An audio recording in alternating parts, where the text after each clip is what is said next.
Okay, so let's see this question.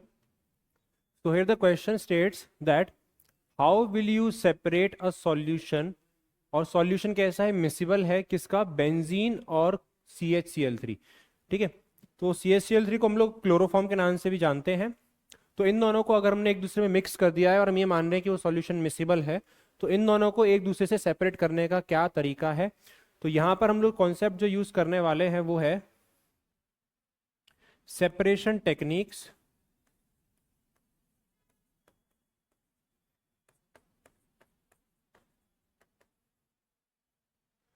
और separation technique जो हमारे पास होती हैं वो इस बेस पे डिसाइड की जाती हैं कि हम लोग कंपाउंड का नेचर देखते हैं और ये देखते हैं कि उनका जो सॉल्यूशन बन रहा है वो कैसा बनेगा।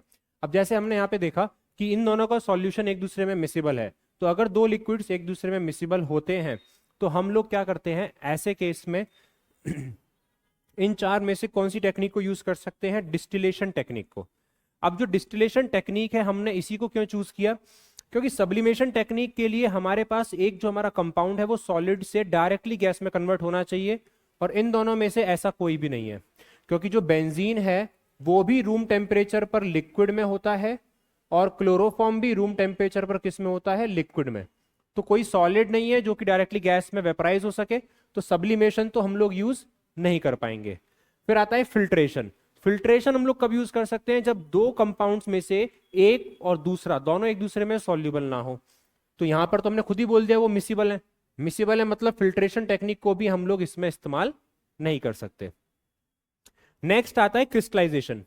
अब क्रिस्टलाइजेशन एक ऐसी टेक्निक है जिसमें हम एक सॉलिड को एक सॉल्वेंट में सॉल्यूबल करते हैं और बाद में हम उसको क्रिस्टलाइज आउट करते हैं, वापस सॉलिडिफाई करते हैं।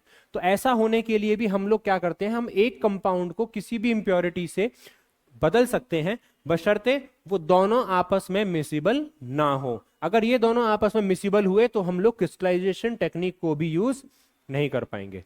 तो द ओनली टेक्निक जो दो liquids which are miscible into each other can be used for their separation will be distillation.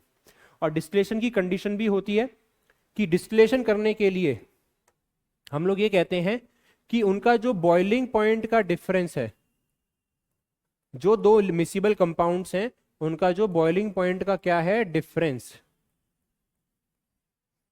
वो अराउंड 20 डिग्री सेल्सियस या उससे ज्यादा का होना चाहिए, तभी बात बनती है, अदरवाइज प्रॉब्लम क्रिएट हो सकती है। So with this we are finished.